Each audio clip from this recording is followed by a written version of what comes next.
이 시간 말씀은 사무엘상 25장 28절서부터 35절입니다. 사무엘상 25장 28절서부터 35절까지를 제가 개역 한글 성경으로 읽어드리겠습니다.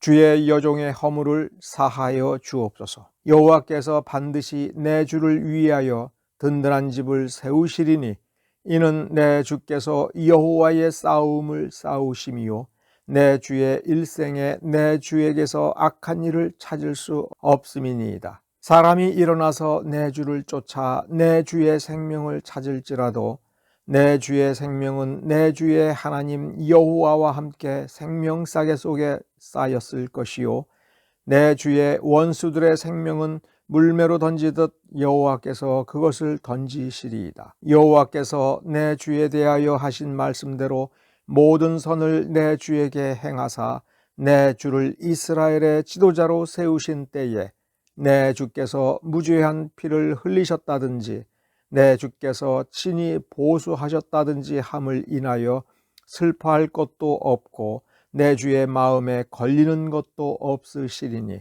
다만 여호와께서 내 주를 후대하신 때에 원컨대 내 주의 여종을 생각하소서. 다윗이 아비가일에게 이르되 오늘날 너를 보내어 나를 영접케 하신 이스라엘의 하나님 여호와를 찬송할지로다. 또 내 지혜를 칭찬할지며 또 내게 복이 있을지로다.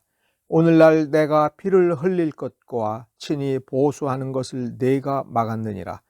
나를 막아 너를 해하지 않게 하신 이스라엘의 하나님 여호와의 사심으로 맹세하노니 네가 급히 와서 나를 영접치 아니하였다면 바른 아침에는 과연 나발에게 한 남자도 남겨두지 아니하였으리라.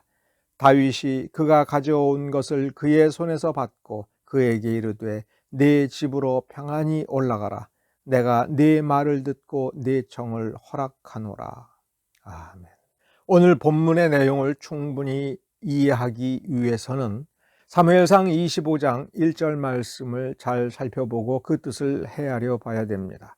우리가 오늘 읽은 본문은 다윗이 바란 광야에 머물러 있을 때에 어떤 일이 일어났었는가? 갈멜 사람 나발의 아내 아비가일이 분노에 찬 다윗을 찾아와서 한 말을 오늘 본문으로 삼은 것입니다. 왜 그런 말을 하게 되었는가? 그 사건보다도 다윗이라고 하는 하나님께서 택하신 그 사람, 그 왕, 다윗이 지금 어떤 단계에 이르러서 어떤 연단을 지금 받고 있는가, 혹은 어떤 시험을 받고 있는가를 볼 수 있어야 됩니다. 그 단서가 25장 1절에 있는 것입니다. 1절은 이렇게 시작합니다. 사무엘이 죽었다. 사무엘이 죽었다라고 분명히 25장 1절에 쓰고 있습니다. 이것이 무슨 의미가 있을까? 다윗은 이제 혼자라는 뜻입니다. 지금 다윗이 누구인가를 생각을 해봐야 됩니다. 어떤 사람인가를 생각해 보아야 됩니다. 다윗은 하나님께서 택하여 세운 왕입니다.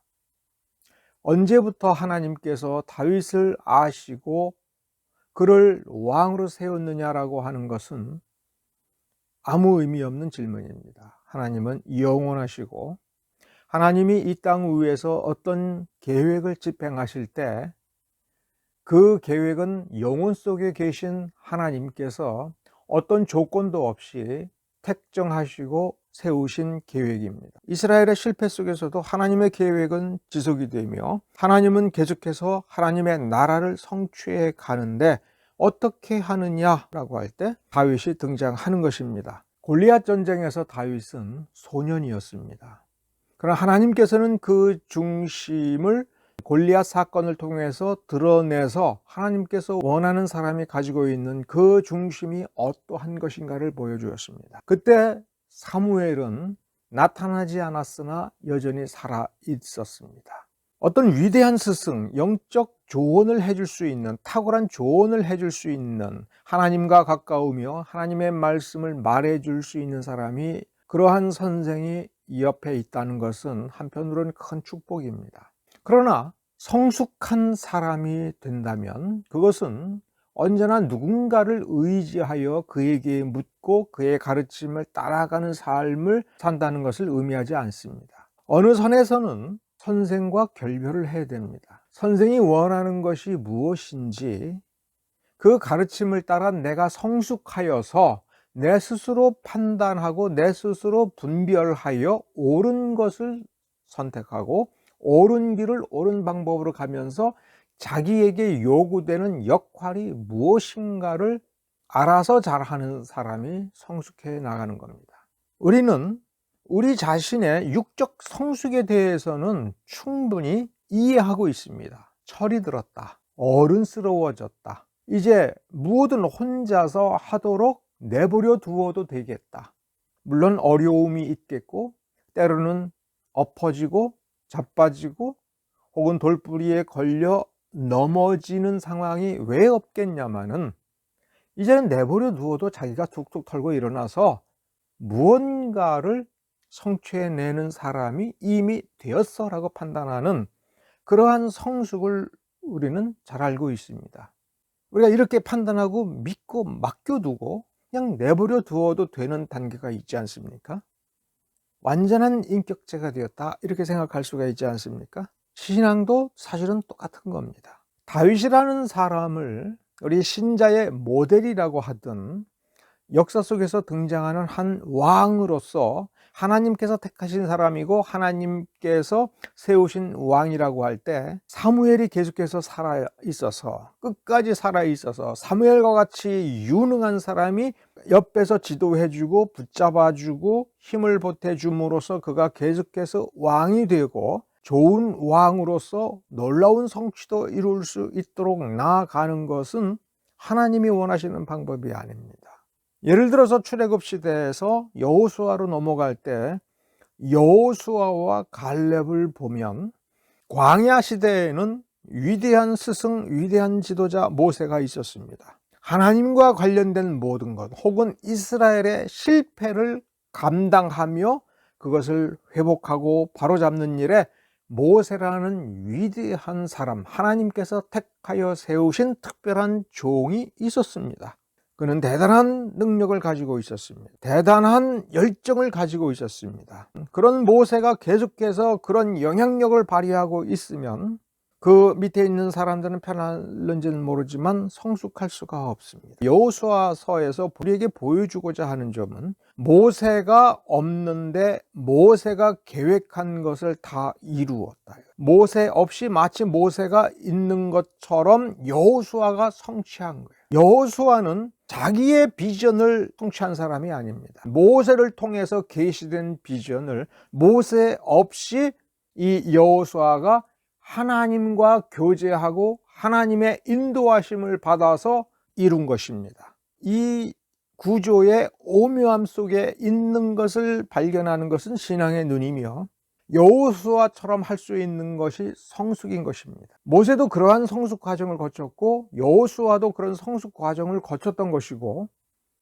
갈렙의 후예로서 갈렙과 온니엘 사이에 이러한 세대 교체와 다음 세대의 성숙이라고 하는 것, 그런 원리가 등장했던 겁니다. 사울 왕의 경우에는 이러한 믿음의 성숙이라고 하는 것, 믿음의 깊은 것을 발견하며 그 믿음의 깊은 것에 깊이 뿌리를 내려서 하나님을 더 깊이 알고 하나님을 경외하는 성숙된 신앙의 성숙이라고 하는 것이 존재하지 못한 사람입니다. 조금은 자라났는데 흙이 얇게 깔린 돌짝밭에 뿌려진 씨와 같은 운명을 겪은 것이 사울입니다. 내가 어떻게 해야 될 것인가?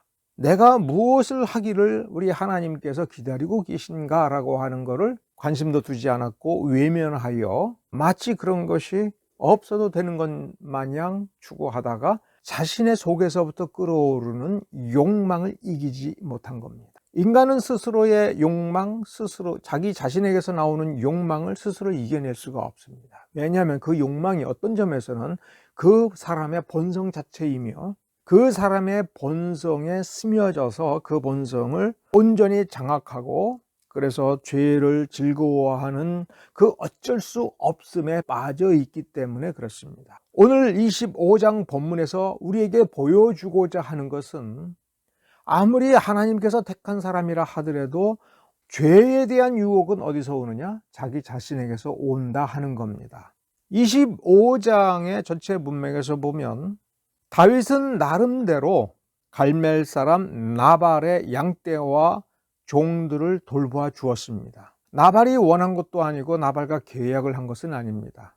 이 광야에 머물러 있으면서 나발의 재산을 보게 되고 마주치게 되고 보호해주고 지켜주고 도움을 주는 것은 당연한 도리다라고 생각을 했습니다. 이것은 왕의 자세입니다. 지도자의 자세지요. 그런데 이 다윗은 쫓겨서 생활하고 있습니다. 수입이 없습니다. 칼을 차고 무장하고 움직일 수 있는 병사만 600이라면 그 식솔들과 나머지 무장을 할 수 없지만 같이 어울려서 사는 식구들 다 하면은 아무리 못해도 2~3천 명은 되는 겁니다. 이들이 굶지 않고 하루하루를 그나마 살아갈 수 있도록 어떻게 양식을 구할 것인가, 머물 곳을 구할 것인가, 비를 피할 것인가, 바람을 피할 것인가, 추위는 어떻게 막을 것인가에 대해서 최종적인 책임을 진 사람이 다윗입니다. 이 무리의 지도자지요. 나발은 다윗의 무리를 하찮은 도망 노예들 정도로 생각을 했습니다. 오갈 데 없는 불황자라고 생각을 했습니다. 언제든 자기 재산을 축낼 수 있는, 해를 끼칠 수 있는 믿을 수 없는 불량한 종자들이라고 생각을 했습니다. 추수할 때가 되고 나름 추수를 한 뒤에 이 다윗이 보낸 10명의 병사가 찾아와서 우리가 당신의 재산을 이렇게 지켜주었으니 그래도 좀 먹을 것을 나누어주면 좋지 않겠냐, 이런 식으로 점잖게 제안을 했을 때 나발은 이 10명을 모욕하면서 다윗을 모욕했습니다. 형편없는 인간들에게 내가 왜 먹을 것을 줘야 되느냐, 이런 식으로 모욕했습니다.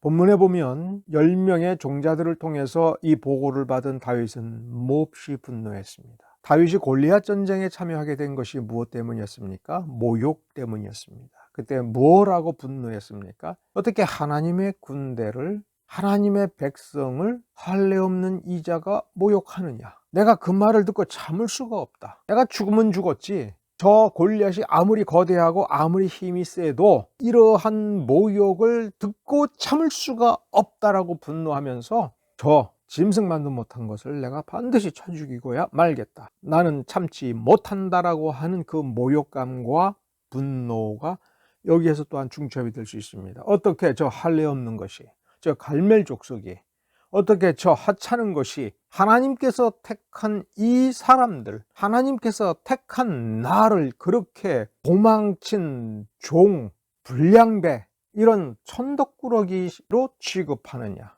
거의 비슷하게 그렇게 감정을 느낄 수가 있죠.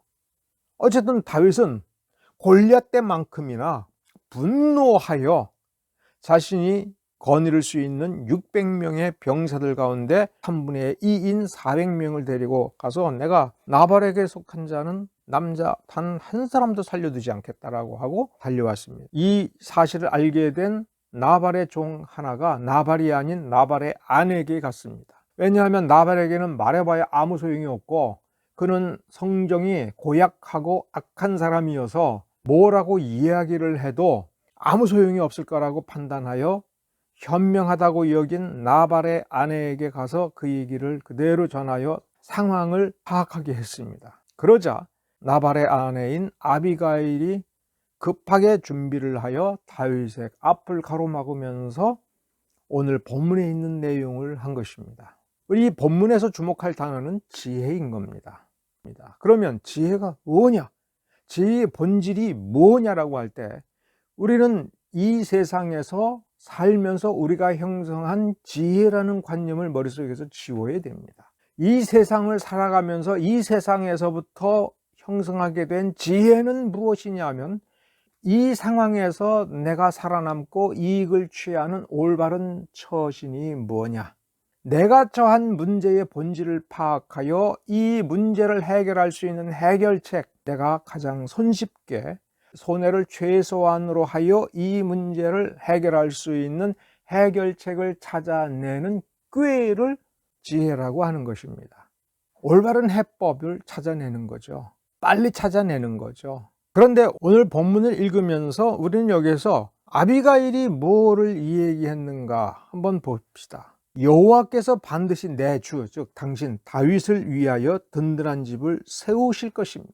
하나님은 당신을 선택했습니다. 당신은 이 싸움을 싸우고 계시는 겁니다. 하나님께서 택하신 당신은 하나님을 위하여 악을 도모하거나 악한 것의 그림자도 행하지 않으시는 분입니다. 또 그래야 됩니다. 당신은 하나님을 위해서 싸우기 때문에 당신을 자신의 생명싸개로 하나님과 공동 운명체인 것처럼 하여 지키시기 때문에 사람이 당신을 이길 수는 없습니다. 따라서 당신은 분명히 이스라엘의 왕이 될 것입니다. 31절에 보면 무죄한 피를 흘리셨다든지 내 주께서 직접 복수하였다든지 함을 인하여 나중에 후회하고 슬퍼한 일이 없도록 해야 되는 것 아니겠습니까? 이렇게 말을 한 겁니다. 좀 더 다시 이 내용을 살펴보면 이겁니다. 지금 주께서 하시는 일이 무슨 일인가? 하나님의 기뻐하시는 계획 가운데 하나님께 거룩하게 순종하여 하는 일인가? 사사로이 복수심에 자존심에 모욕감 때문에 하시는 것입니까? 그 하나님께서 영광된 보좌에 당신을 앉히신 뒤에 돌이켜서 흠잡힐 일, 하나님 앞에 부끄러운 일이 아닌가를 생각해 보아야 되는 것 아니겠습니까? 라고 하는 식으로 지적을 한 겁니다. 다시 말하면 다윗에게 오묘한 묘책을 가르쳐 주지 않았습니다. 자, 선택지가 있습니다. 상책이 있고 중책이 있고 하책이 있습니다. 당신의 입장에서는 상책을 취하여 이것을 얻는 것이 더 좋지 않겠습니까? 하책을 취하여 요까지 거 얻어야 뭐 하겠습니까? 상중 하중에 제일 좋은 거를 택하십시오. 이렇게 말하는 것이 아닙니다. 당신의 모욕감, 당신의 분노, 그리고 당신이 지금 이 일을 하려고 하는 것 충분히 이해가 됩니다. 그러나 무엇을 생각해야 됩니까? 하나님을 생각하셔야 됩니다. 하나님께서 자기 사람을 세우고 자기 왕을 세웠을 때에 하나님께서 생각하신 그 계획에 이것이 어울리는 일입니까? 아비가일이 한 일이 뭡니까? 묘책을 가르쳐 준 것이 아닙니다. 지혜로운 방책을 가르쳐 준 것이 아닙니다. 하나님을 생각하게 했습니다. 그럴 때 우리는 이 아비가일이 지혜롭게 말을 했다라고 다윗이 칭찬했을 때 아비가일은 정말 머리가 좋구나 이렇게 칭찬한 것이 아님을 우리가 깨달아야 됩니다. 여기서 가장 지혜로운 처신을 한 사람은 다윗입니다. 자기가 하려던 일이 하나님 보시기에 어떤 일인지를 깨닫게 된 겁니다. 아비가일은 하나님을 보라, 하나님 말씀을 들여다보라, 그리고 냉철히 생각해 보라. 나발이 무슨 죄를 지었죠? 나발이 다윗을 모욕했습니다. 그러면 나발은 누구를 모욕한 겁니까? 하나님을 모욕한 겁니다. 근데 지금 다윗은 뭐 하려고 하는 겁니까? 자신의 분노한 감정을 복수의 피를 흘려서 자기를 만족하게 하려고 하는 것 아닙니까? 라고 하는 이 일의 이 구조가 하나님 보시기에 어떠한 것인지를 다윗 스스로 보게 한 겁니다. 아비가일은 하나님을 말했을 뿐입니다. 다윗은 아비가일의 말을 통해서 기가 막힌 어떤 방법을 찾아낸 것이 아니라 자신의 마땅한 본분 제자리로 돌아가서 생각을 해본 겁니다. 이것이 하나님의 방법인가? 자, 나발은 왜 나쁘지? 이걸 생각하게 된 겁니다. 여러분 본문을 읽어보면 나발이 뭘 잘못했습니까? 나발과 다윗 사이에 무슨 계약을 맺었습니까? 다윗이 나발의 양떼와 염소떼 혹은 그 종들이 어떤 해코지를 당할 때 이렇게 보호해주면 추수할 때 이만큼 대가를 지불하겠다라고 언제 계약을 맺은 적이 있습니까? 내가 이만큼 나발에게 은택을 베풀어 주었으면 나발은 당연히 나한테 이만큼 먹을 것을 줘야 된다라고 한다면 그것은 장사꾼의 생각입니다. 하나님께서 불쌍한 사람에게 은혜를 베풀어 놓으시고는 자, 내가 너 어려웠을 때 이만큼 베풀었으니 넌 나한테 대가를 지불해야 돼. 세금 내야 돼. 안 내? 와, 난 너무 화가 나네. 나 반드시 너 죽여버려야겠어. 이런 식으로 하나님이 생각하시는가요? 오갈 데 없는 자를 돌볼 때에 이 불쌍한 사람을 거두어주고 먹이고 함께 데리고 다니는 이 다윗은 무슨 대가를 바라고 그 일을 해왔던 겁니까? 다윗에게 와서 호소하면서 나 좀 도와주세요. 아무도 나를 도와주지 않습니다. 난 이렇게 비참합니다 해서 도움을 줄 때, 자, 너는 나한테 얼마 줄 건데? 이런 식의 행동 방식을 하나님께서 원하신다는 겁니까? 전혀 아니죠. 베푸는 것이라고 하는 건 없는 것입니다. 그러니까 하나님의 베푸심에는 대가가 없는 것입니다. 물론 하나님께 배은망덕해도 된다는 것은 아닙니다. 하나님께서 주시는 것을 받기만 하고 더 많이 받기만 하고 받은 뒤에 돌아서서 내가 알아서 내가 살면 된다고 하는 그것은 절대로 아닙니다. 그러나 여기서 지금 누구입니까? 왕입니다. 다윗입니다. 왕의 품격이며 하나님께서 맡기시는 이 백성들을 돌보는 것은 하나님께로부터 위임받은 이 다윗이 마땅히 할 일이고, 이 백성들로부터 무엇인가를 받아야 된다면 그것은 하나님께서 이 백성들에게 지시하고 어떤 규례와 원칙을 세워서 합당하게 내야 되는 것이지요. 다윗이 이 주변의 강도떼 혹은 불량배를 막아서 나발의 재산을 지켜주고 하는 것은 당연히 해야 될 일이었습니다. 그래서 하나님 앞에서 다윗이 당연히 해야 될 일이었습니다.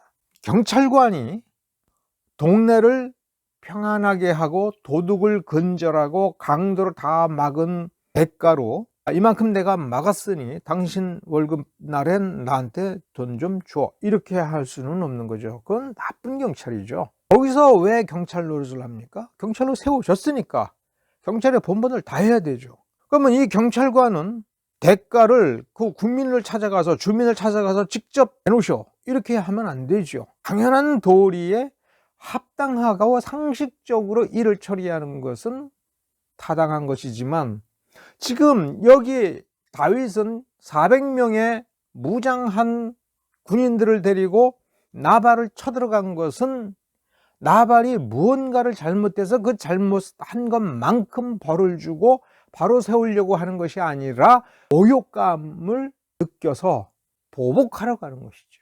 이건 무죄한 피를 흘리게 되는 수가 있죠. 왜? 나발을 혼내주겠다고 한 것이 아니라 나발에 속한 자 남자는 모조리 다 죽이겠다. 그러나 여기에 다윗에게 선을 베풀고 다윗에게 합당하게 행동한 총도 있을 수가 있죠. 다윗을 존중한 사람도 있을 수 있죠. 그런데 이날은 이제 죽어야 되는 거예요. 나발에게 속한 사람이라는 이유 하나로 죽임을 당할 수밖에 없는 상황이 여기서 지금 생기는 겁니다. 그럼 무죄한 피가 없겠습니까? 무엇보다도 이런 경우 하나님께서 어떻게 하라고 하셨는지, 하나님을 믿는 자로서, 하나님의 인도하심을 받는 자로서, 하나님의 자비와 사랑과 능력을 부여받은 자로서, 또한 하나님께서 이미 왕으로 세워서 왕으로 기름 부음을 받아서 이때까지 하나님 나라를 이루기 위해서 온 사람으로서의 마땅한 처신이 무엇인지 스스로 깨닫게 했고, 다윗은 스스로 깨달았습니다. 스스로 그것을 알게 되어서 지금 보여준 모습은 뭐냐면, 스스로 그 모욕감을 가라앉히면서 그 모욕감이 언제 있었느냐, 반드시 맹세코 복수하고 말리라 라고 하는 그 자존심이 지금 눈 녹듯이 사라지고, 다윗은 마치 아무 일도 없었던 것처럼 자기 있던 곳으로 그냥 돌아갔습니다. 현실은 냉혹합니다. 먹을 것을 구할 수가 없었죠. 그럼 배를 굶어서라도 다른 곳에서 더 힘들게 먹을 것을 찾아서라도 한 가지 분명한 것은, 이것은 해서는 안 된다라고 하는 것을 스스로 판단했습니다. 상징적으로 사무엘상 25장 1절을 다시 생각을 해보면 이런 뜻입니다. 이제 다윗은 무엇이 옳은지 그른지 어떤 누군가의 간접적인 조언을 통해서라도 스스로 하나님 말씀 앞에서, 하나님의 영광 앞에서 스스로 옳고 그름을 판단하며 결정하고 행동할 수 있는 사람으로 지금 되어가고 있다라고 하는 것입니다. 이것이 지혜인 것입니다. 하나님의 말씀이 뭐라고 써 있느냐 안 써 있느냐가 아니라 그러한 말씀을 통해서 우리에게 원하는 것이 무엇인지 하나님의 마음을 더듬는 단계로 가고 있는 겁니다. 내가 어떻게 해야 내 인생이 의미가 있는지, 혹은 내가 전지전능한 사람이 아니기 때문에 어떤 것을 선택할 때에는 어떤 것을 버려야 되는데, 그 버려지고 혹은 선택에서 제외한 그것이 아무리 아깝고 억울하고 한다 할지라도 내가 그래도 포기할 수 없는 이것이 어떤 의미가 있는지, 그래서 앞으로 더 길게 더 오랫동안 무시당하고 조롱당하고 방랑하며 고통스러운 삶을 산다라고 할지라도 이 선택이 하나님 앞에서 어떤 의미가 있는지를 분명히 알고 그 가치를 끝까지 추구할 줄을 아는 그러한 독립된 성숙된 인격체가 된다라고 하는 것이, 이것이 믿음의 성숙이라 하는 것입니다. 선생이 없어도, 선지자가 없어도 우리에게 말씀이 있지 않느냐, 이 말씀을 보고 내가 어떻게 선택해야 되는지를 스스로 아는 그 단계에 믿음으로 나아가야 하는 것입니다. 내가 어떤 존재인지를 아는 것입니다. 내가 무엇을 해야 되는지를 아는 것입니다. 내가 무엇을 포기해야 되는지를 아는 것입니다.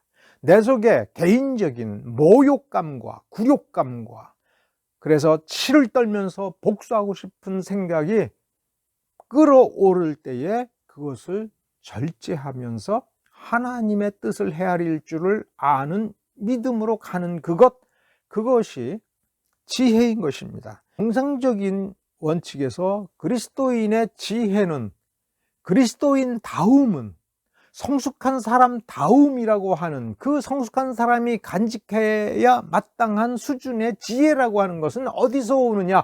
구한다고 주고 안 구하니까 안 주어서 어리석게 사는 것이 아니라고 하는 것을 성경에서 우리는 찾아보아야 됩니다.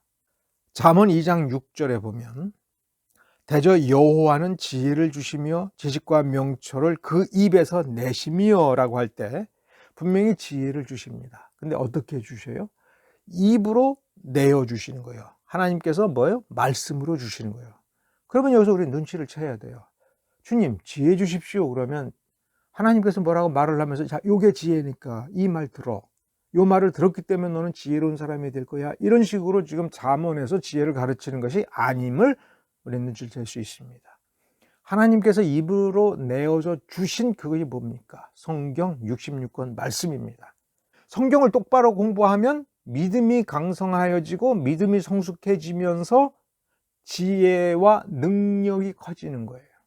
시편 19편 7절에서 이렇게 말씀합니다. 여호와의 율법은 완전하여 영혼을 소성케 하고 여호와의 증거는 확실하여 우둔한 자로 지혜롭게 하며, 그러니까 여호와의 율법이 완전하다는 말씀에 우리가 주목해야 됩니다. 여호와의 율법만으로도 충분하다. 오늘 본문으로 돌아가 보면 다윗은 자신의 분노의 감정을 보지 않고 그걸 내려놓고 하나님을 생각하고 하나님의 계획을 생각하여서 자신이 결심하여 하려던 일을 하지 않기로 했습니다. 그러면서 그 공을 아비가일에게 돌렸습니다. 다윗이 이렇게 지혜롭게 처신하게 된 것은 시편 19편 7절 말씀을 의거해 보면 다윗이 여호와의 말씀에 익숙한 사람이고 여호와의 말씀을 늘 생각하는 사람이었기 때문에 그러한 겁니다. 여호와의 율법의 완전함을 누리고 있었기 때문에 분노로 가득할 때에도 실제로는 완벽하게 분노로 차 있는 것이 아니라 하나님을 향한 경외심이 있었던 거예요. 고린도전서 1장 24절에 보면 좀 더 결정적으로 압축해서 이렇게 말을 합니다. 오직 부르심을 입은 자들에게는 유대인이나 헬라인이나 그리스도는 하나님의 능력이요 하나님의 지혜라. 부르심을 입은 자들, 하나님께서 자기 자녀로 부른 자들에게는 그리스도를 내어주심으로 이 그리스도로 말미암아 그리스도 자체가 지혜임으로 지혜로운 사람이 된다는 것이죠. 부르심을 입은 자들은 그리스도를 믿는데 그 믿음이 지혜라는 거예요. 믿음이 강력해지면 믿음이 세지는 걸로 끝나서는 안 된다는 겁니다. 그 믿음이 곧 지혜고 지혜로운 믿음이 살아있는 믿음인 거예요. 내가 그리스도인으로서 합당한 도덕적 가치를 추구하고 하나님이 주시는 능력을 힘입어서 하나님 나라의 일을 하고 온전한 사람으로 성숙하여 온전한 구실을 하고 온전한 일을 한다는 것이지요. 하나님께서 기뻐하시는 일을 온전하게 이룬다는 것이지요. 그리스도를 바라보고 묵상할 때는 내가 필요한 힘을 그리스도에게서 얻는 것으로 끝나는 것이 아니라 내가 지혜로운 존재가 되고 그리스도의 장성한 분량을 채우는 그러한 인격체가 되는 것이지요. 그러면 성숙한 사람은 스스로 생각할 줄 아는 사람입니다. 누군가에 의존하여 누군가가 없이는 제대로 된 생각도 하지 못하고 구실하지 못하는 그런 사람이 아니라 스스로 하나님 앞에서 온전하게 처신할 줄 아는 사람이 되는 것이지요. 사무엘상 25장은 우리에게 이렇게 요구하는 것입니다. 누군가가 이게 하나님의 말씀이야 라고 얘기해 주지 않으면 그게 하나님의 말씀인지 그것이 하나님의 뜻인지 그것이 하나님 나라에게 바른 일인 것인지 분간하지 못하느냐? 분간을 할 줄 아느냐? 분간을 할 줄 알면 스스로 판단하여 스스로 옳은 일을 하라. 우리 자신을 돌아보면 내 믿음이 얼마나 셀까? 내 믿음의 뿌리가 얼마나 깊게 내려갈까? 그거를 당연히 생각을 해야 되지만 결과로서의 우리가 얼마나 지혜롭게 분별하고 내 할 도리를 다하며 누가 보아도 참 합당한 일을 성숙한 사람으로서의 온전한 그릇으로서의 행할 일을 제대로 하고 있는가? 내가 오늘 무엇하며 살고 있는가? 나의 감정을 어떻게 절제하고 통제하면서 하나님 앞에 내가 거룩한 행실을 하고 있는가? 그것을 생각할 줄 아는 사람이 되어야 한다는 것입니다. 생각합시다. 우리가 누구인가를 생각합시다. 우리가 누구인가를 스스로 생각할 줄 아는 사람이 됩시다. 내가 지금 무엇을 해야 되는지 스스로 분별하고 당당하게 행동할 줄 아는 사람이 되도록 합시다. 성숙한 사람이란 외로움을 택할 줄 알고 외로움 속에서도 부족함 없이 무언가를 해내는 사람인 것입니다. 아무도 돕지 않아도 내가 무엇을 해야 되는지를 알고 행하는 사람입니다. 우리 그러한 사람이 되도록 하겠습니다. 기도하겠습니다.